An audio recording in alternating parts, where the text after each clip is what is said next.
What's up, guys? It's Casey Zuckelman, aka the fourth Sanderson sister, coming at you with another countdown video / anniversary special. Yes, Kevin Mates, today is the 32nd anniversary of our beloved Hocus Pocus, and to celebrate, I'm counting down the top 15 greatest moments from the film. This was supposed to be a top 10, but as I was making the list, I kept going, ooh, what about that one? Ooh, what about that one? Ooh, what about that one? So I just made it a top 15. Editing Casey hates me for it, but hey, what you gonna do? The whole movie itself is great, but I'm just gonna hit the highlights today. Whether this is due to the effects, the writing, the characters, whatever it may be, these are the top 15 greatest Hocus Pocus moments. Who are you? Max, you just moved here. I'm Jay. This is Ernie. How many times I gotta tell you? My name ain't Ernie no more. This is Ice. Jay and Ice make their debut in the movie in a way most 90s bullies did, by making complete arses of themselves. They think they are the coolest people in Salem. Everyone bows down to them because they are hot stuff, when in reality they're just jerks that nobody really just wants to give the time of day to. Jerks who make us laugh every time, and no moment of theirs was greater than when we see just how far Ernie will go to protect his reputation as a bad boy. Shaving his chosen moniker in the hair on the back of his head was a true 90s bully douche move. We, the audience, know this is ridiculous, but honestly, what 90s / early 2000s kid didn't know someone like this? Between the two bullies asking Max for a cigarette, taking his shoes when he refused to give them anything, and the iconic haircut, these guys had to kick off our list.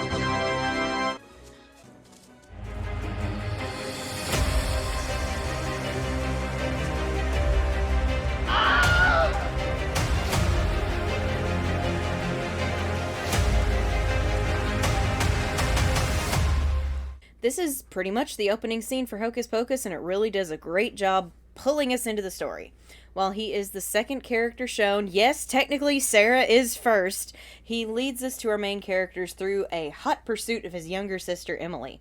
The way they show him chasing after her, running as fast as he can to catch up, but still being just far enough away to fail at saving her. Following him through the woods at different angles really makes you feel the distance he ran trying to save his sister. We don't know what's going to happen to her, but from the way he is pursuing her, and the mysterious figure tells us she's in danger.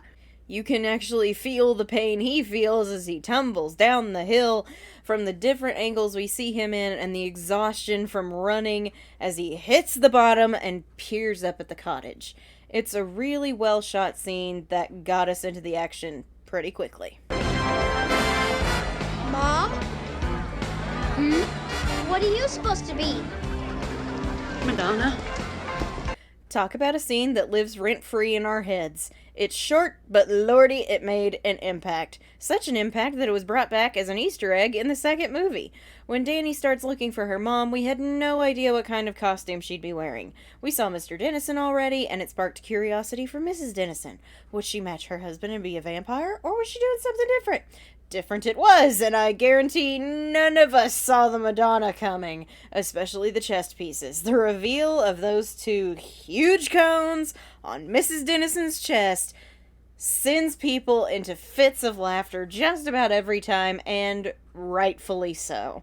The glimpse we got of her at the house showed her as a pretty modest dresser, so it's like, whoa, when she turns around in this getup. It's just... We haven't much time left. Hey, let us out of here. Yeah, we're really sorry. We think you're really cute. Hush! I'm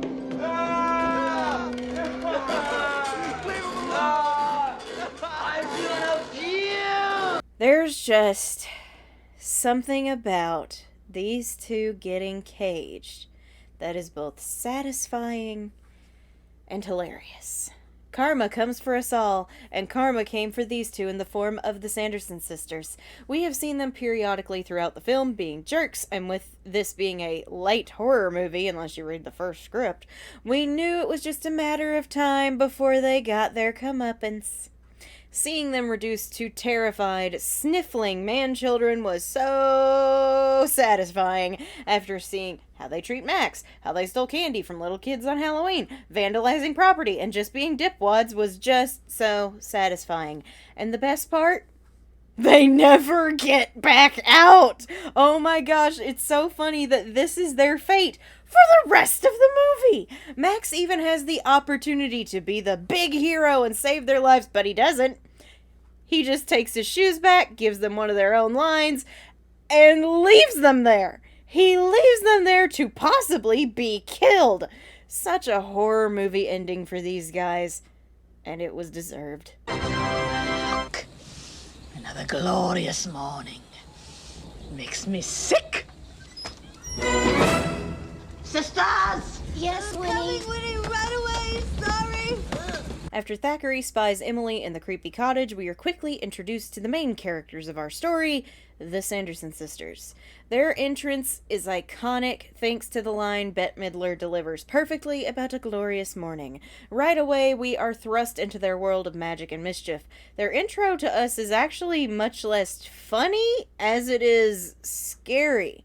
They're currently in their haggard forms. They're skulking about to make a potion. They clearly have ill intent towards this kid, so they present a threat. Apart from some, goofy speech and a bark from Mary here or there, they don't really crack a joke and start acting funny until Sarah starts singing about the dead man's toes and starts dancing. In that moment, and many, many, many after that, we know these three aren't as scary as they're being made out to be.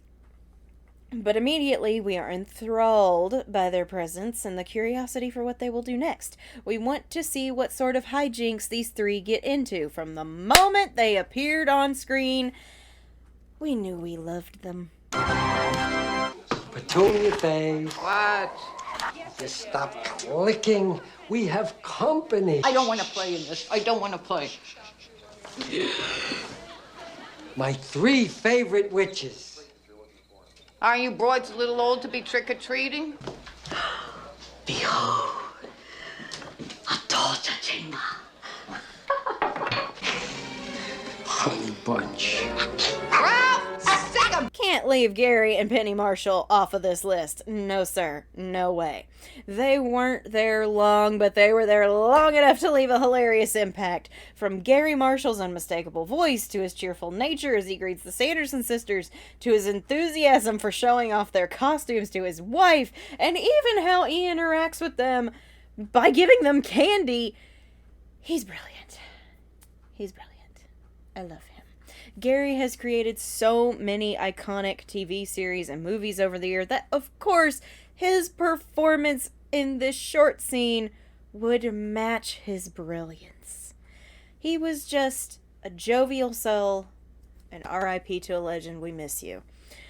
His sister Penny, playing his grumpy, frumpy wife, is just as friggin' perfect in this scene as her brother. The way she scowls at the Sanderson sister, tells her husband how it is when he brings what seems to be the 13th or higher number group of trick-or-treaters in to show off their costumes, pounding her whiskey and smoking a cigarette and just excusing herself so she just doesn't lose her cool is amazing. Of course, she has the most quotable line in the scene as well. I also love how her character did not hesitate to sick the dog on these strangers, and I can only imagine what happened to Master after the witches left that house. Again, R.I.P. to a great one. We love you, Penny Marshall.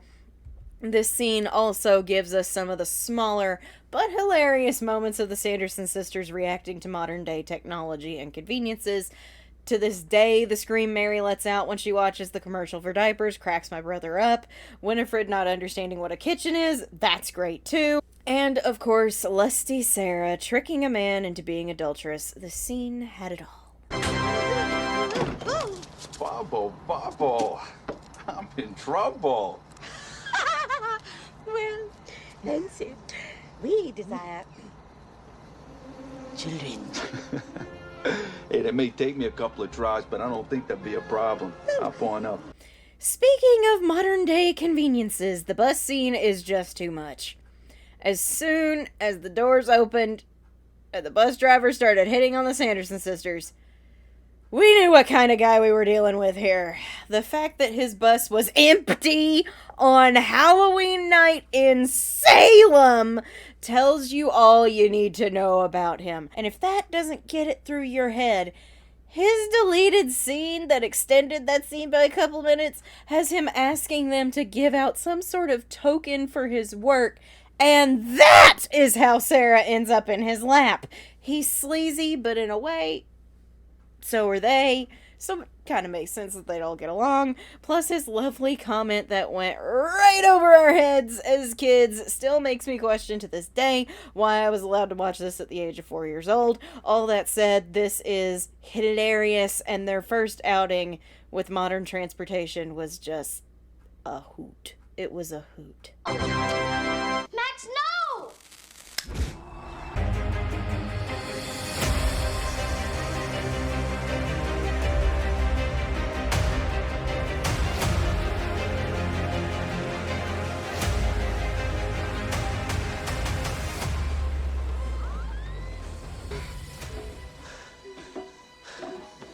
What happened?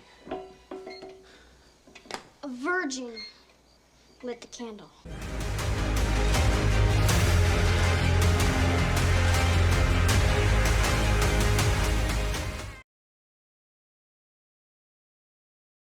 The first utterance of Max's secret shame happens in this scene when he, a virgin, lights the candle to bring the witches back from the dead as a joke.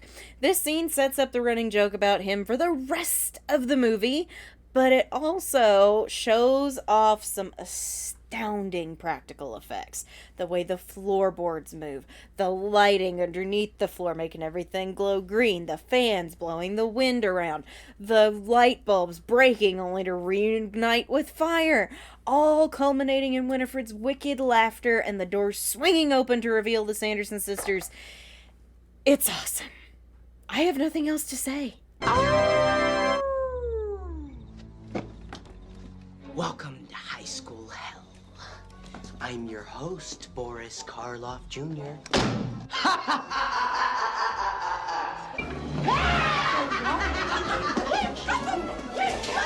Quel genre de livre cherchez-vous? Boy. I am looking for a children's book.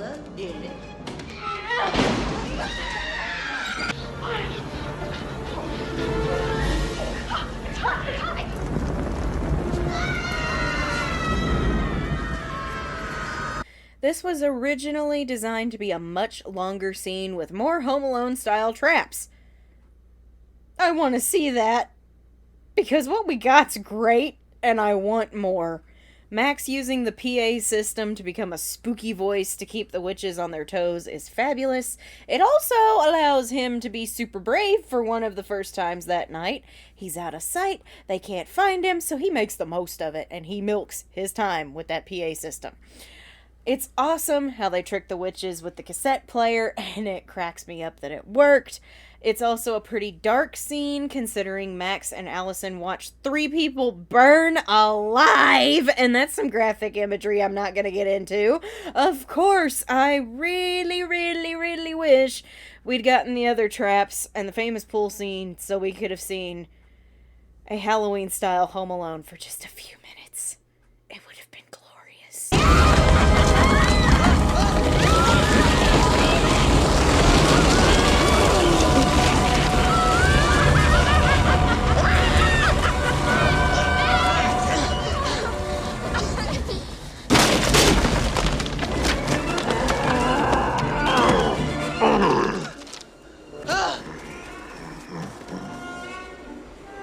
Doug Jones, you king you.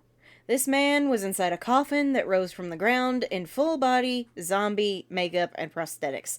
Billy's appearance is crazy cool, as it was done with practical effects, and his makeup was insanely creepy, but not so creepy it will give you nightmares. Mostly. Still, those effects are amazing and a testament to Doug's bravery for getting in that box covered in dirt. I couldn't do that. I get a little freaked out in small spaces. I'm not like claustrophobic, but that would probably make me claustrophobic. When Winifred starts her spell, you don't really know what is going to happen or really what is going to pop out of that coffin. But when he does, you either scream or you stare and wait for something to happen. And then you start laughing.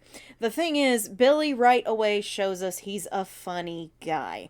Doug plays him very animated since he can't speak for most of the movie. So his expressions and body language are enough to tame the fear and make kids laugh. But the first appearance can be a bit intense if you're really little, but it's still really freaking cool. Twist the bones and bend the back. Here to decapitate America Mystica. Trim him of his baby fat. Here to decapitate America Mystica. Give him fur black as black, just like this.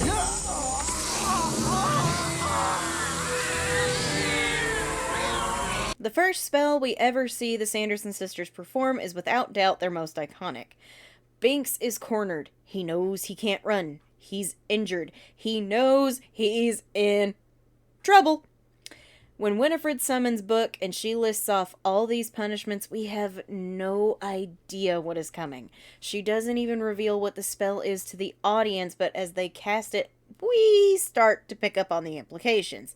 It's such a chilling moment as Thackeray can't run from these three witches who just killed his sister and now have the intention to harm him. We see from his perspective how it feels to shrink in size and change into a different species. It's awesome that they actually keep that perspective for a moment, even after the camera reveals he's been turned into a cat. The cat spell is just a really cool moment. And that chant... oh. I really like yours too. Of course, I couldn't wear anything like that because I don't have any... What do you call them, Max? Yabos? Max likes her Yabos. In fact, he loves them. Yabos. It had to be here. It yabba dabba definitely had to be here. This is Danny's most iconic line in my humble opinion, and it gives us a laugh out loud moment. She's completely unfiltered, as most younger siblings are, and she just outs Max as a lover of Allison's cleavage. The reaction from Max is priceless as his facial expressions switch from "somebody please kill me" to "I'm going to murder my little sister in her sleep" repeatedly. But hey, if Danny didn't make the move for Max, he and Allison may never have gotten together.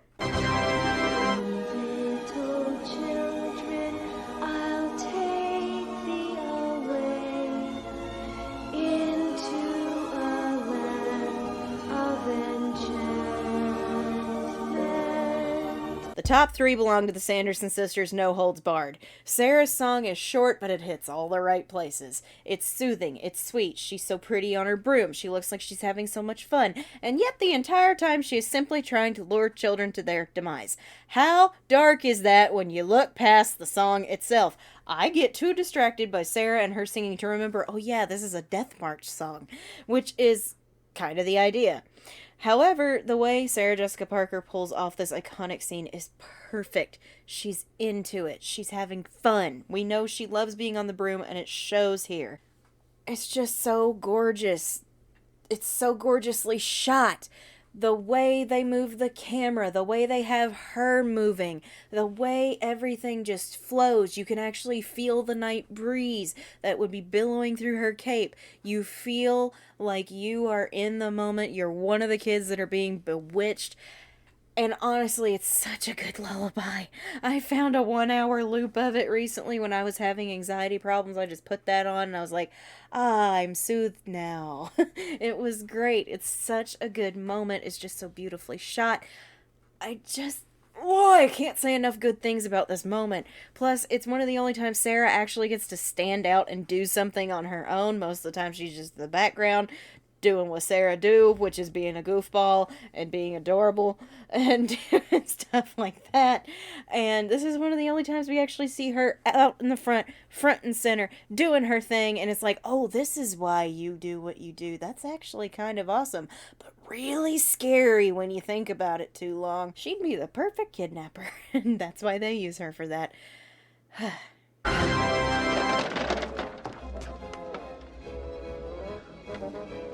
Harmony.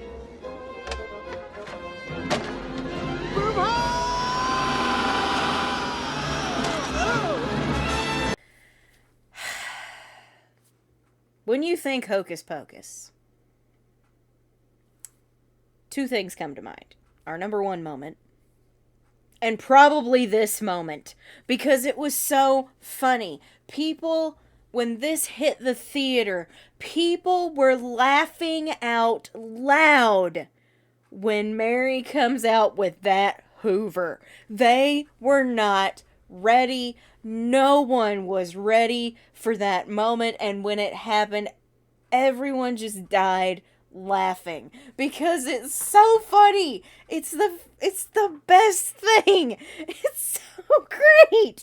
It's such an iconic scene, and like as soon as you think Mary Sanderson, if I'm trying to get somebody to remember Mary's name, all I have to say is she's the one who rode the vacuum, and immediately they're like, "Oh my god, I love her." So it's great.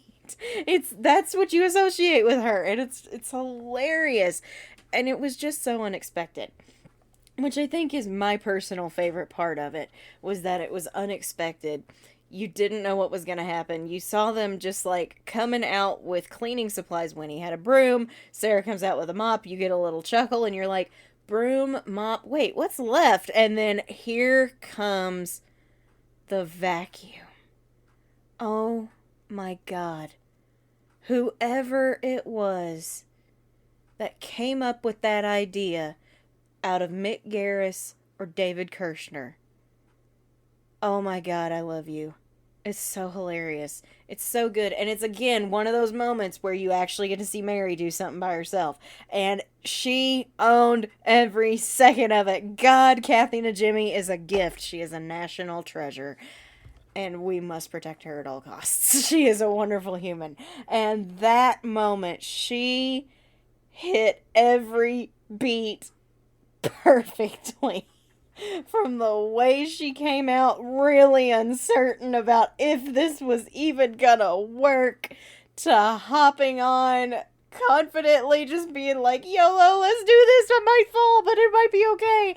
She got on there, and she did the thing, and it was amazing, and oh my God, it's iconic. It's number 2 for a reason. It's so fun. It's just so fun. It's probably one of my favorite moments of the entire movie. I am not making that up. It's so funny. It's so great. I love it. Mary, you ride that Hoover, and you ride it so well.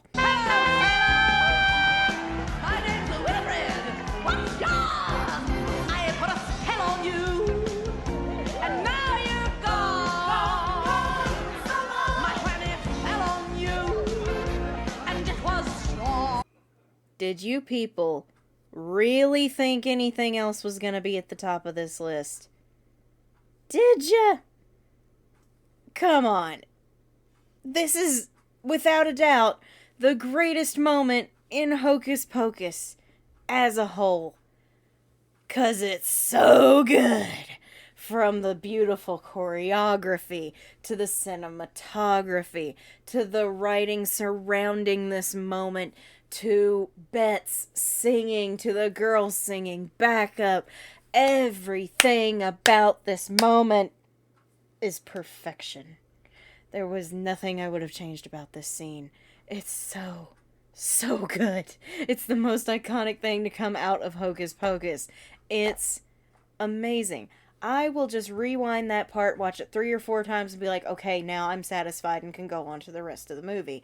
But I have to watch it several times before I'm satisfied because it's so good. It's so infectious. You feel like you're under the spell. You want to get up and dance. You want to sing with them.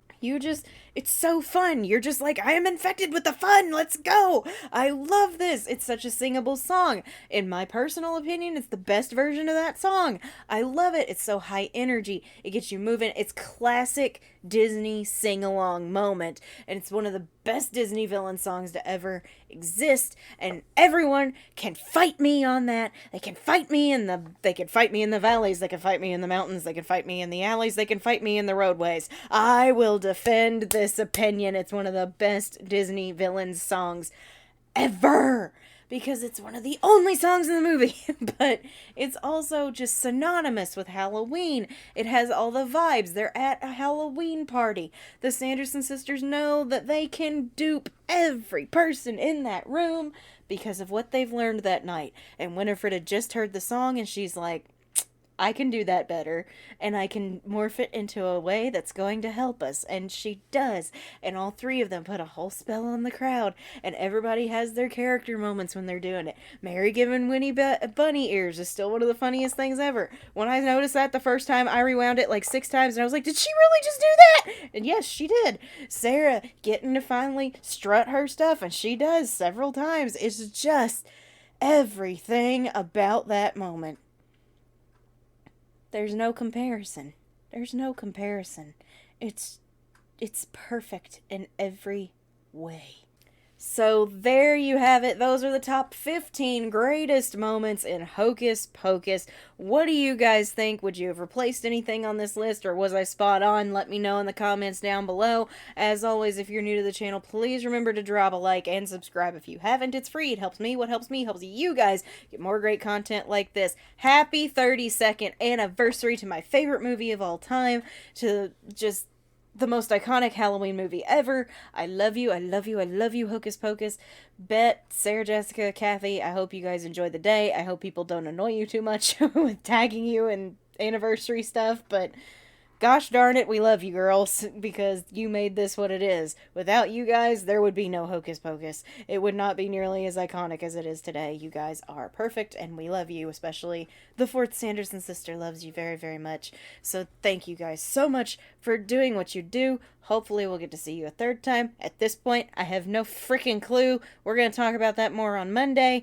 So there you go. There's your anniversary special.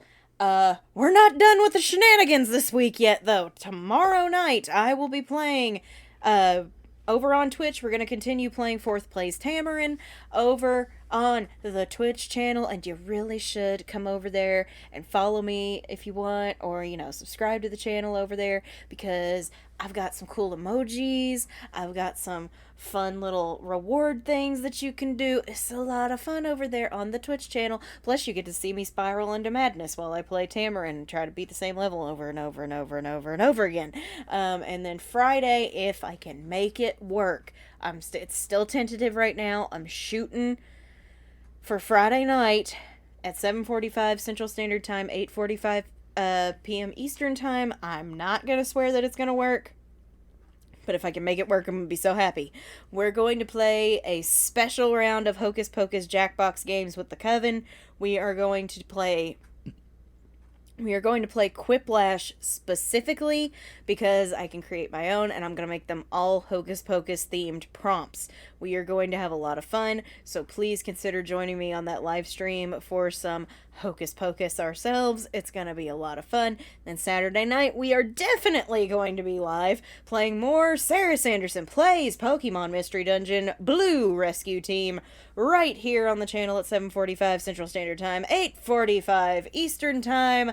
That is all I have for you guys today, so if you are a regular on the channel, please remember to drop a like, share your thoughts on this video down below. Thank you guys so much for watching. I'm Casey Zogelman, aka the 4th Sanderson Sister, and I'm gonna go watch Hocus Pocus. I have put a spell on you.